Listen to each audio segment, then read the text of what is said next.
प्रिय भक्तगण, आज हम आपको एक कथा का श्रवण करा रहे हैं जो सुनने मात्र से आपके जीवन में सुख संपत्ति और धन की वर्षा होगी। तो चलिए कथा को प्रारंभ करते हैं।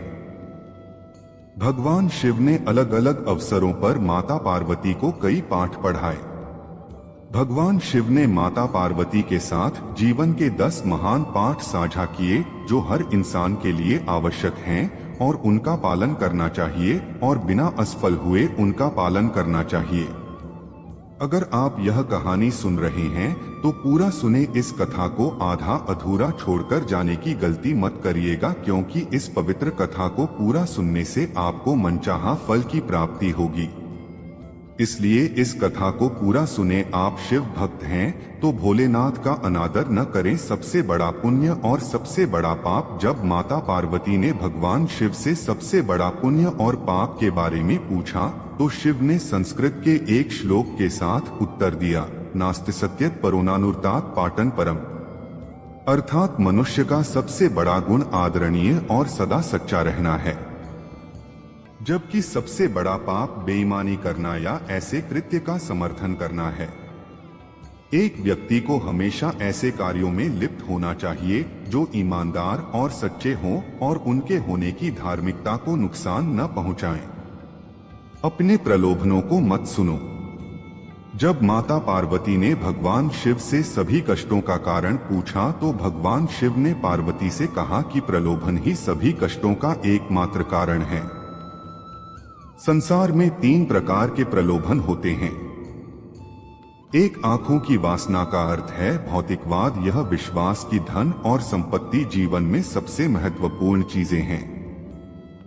2 शरीर की वासना का अर्थ है सुखवाद। यह विश्वास के जीवन में किसी भी चीज की तुलना में आनंद सबसे महत्वपूर्ण है।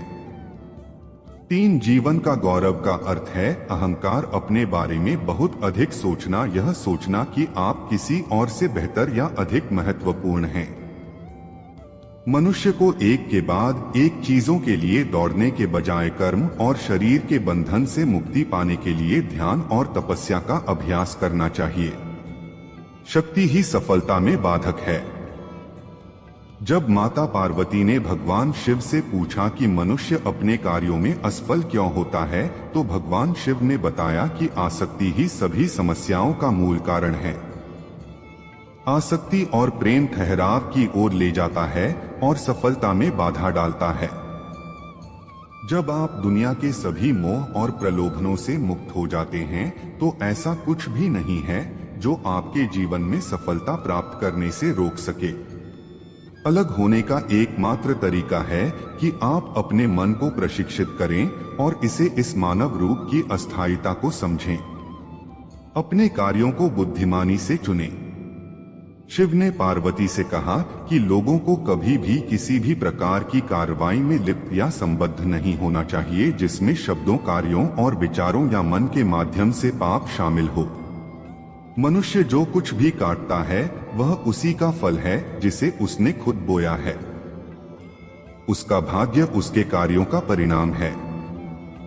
इसलिए एक व्यक्ति को इस बात का बहुत ध्यान रखना चाहिए कि वे अपने जीवन और कार्यों को कैसे चुनते हैं। अवांछित इच्छाएं मनुष्य को आत्मविनाशकारी बना सकती हैं। जब माता पार्वती ने भगवान शिव से पूछा कि मनुष्य को आत्मविनाशकारी क्या बनाता है तो भगवान शिव सबसे महत्वपूर्ण शिक्षा देते हैं कि जीवन में कभी भी किसी भी चीज के प्रति आसक्त नहीं होना चाहिए। ज्यादा इच्छा न करें, क्योंकि इच्छाएं जुनून की ओर ले जाती हैं और जुनून अंततः आत्मविनाश का कारण बन सकता है। अवांछित इच्छाएं मनुष्य को आत्मविनाशकारी बना सकती हैं। समस्या के प्रति आपका दृष्टिकोण मायने रखता है। जब माता पार्वती ने भगवान शिव से पूछा कि जीवन में किसी भी समस्या का समाधान कैसे किया जा सकता है तो भगवान शिव ने कहा कि समस्या से परे देखना चाहिए। समस्या कोई समस्या नहीं है, लेकिन समस्या के प्रति किसी के दृष्टिकोण से फर्क पड़ सकता है। हमें अपने दिमाग को समस्या के समाधान के बारे में सोचने के लिए पर्याप्त समय देना चाहिए और सभी पहलुओं से स्थिति को समझना चाहिए। इसलिए शांत रहें और समझ से समस्याओं को दूर करें। अहंकार बुद्धि को नष्ट कर देता है। जब माता पार्वती ने भगवान शिव से पूछा कि वह क्या है जो मानव बुद्धि को नष्ट कर देता है, तो भगवान शिव ने बताया कि अहंकार मानस बुद्धि को नष्ट कर देता है। बहुत अधिक अहंकार आपको जिद्दी बनाता है और जब आप जिद्दी होते हैं तो आप दूसरे लोगों की नहीं सुनते हैं या उनकी सलाह लें। वे लोग जो आपसे बेहतर जानते हैं और शायद अधिक अनुभवी हैं।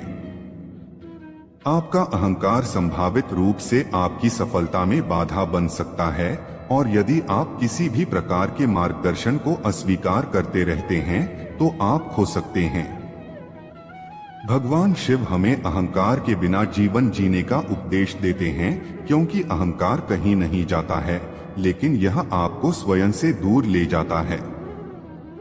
भौतिकवादी सुख अधिक समय तक नहीं रहता है। जब माता पार्वती ने भगवान शिव से पूछा कि वास्तविक सुख क्या है और किस प्रकार का सुख अधिक समय तक रहता है और क्या नहीं, तो भगवान शिव ने बताया कि खुशी से जीना इस बात पर निर्भर करता है कि हम अपने आंतरिक जीवन में कैसे हैं। हमारे विचार, भावनाएं, विश्वास और इच्छाएं।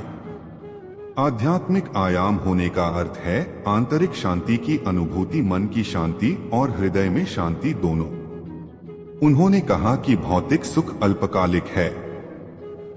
यदि आप भौतिकवादी नहीं हैं, तो आप जीवन में कुछ भी नहीं खो रहे हैं। भगवान शिव के शरीर पर लगी राख इस बात का प्रतीक है कि जीवन में सब कुछ अस्थायी है। एकाग्र मन के लिए ध्यान का अभ्यास करें। जब माता पार्वती ने भगवान शिव से पूछा कि एक केंद्रित मन कैसे हो सकता है, तो भगवान शिव ने कहा कि एक व्यक्ति को ध्यान का अभ्यास करना चाहिए। बहुमुखी स्थितियों से निपटने के दौरान एक ध्यानपूर्ण दृष्टिकोण के साथ वह उन्हें शांत दिमाग से संभालने में सक्षम होगा और विषय के बारे में बेहतर स्पष्टता होगी। समय दुनिया की सबसे कीमती चीज है। भगवान शिव को महाकालेश्वर के नाम से भी जाना जाता है, समय के महान देवता। जब माता पार्वती ने भगवान शिव से पूछा कि दुनिया की सबसे कीमती चीज क्या है, तो भगवान शिव ने बताया कि समय ही समय है, दुनिया की सबसे कीमती चीज। इसलिए किसी को भी यह कीमती चीज देने से पहले बहुत सावधान, चयनात्मक और दृढ़ निश्चयी होना चाहिए।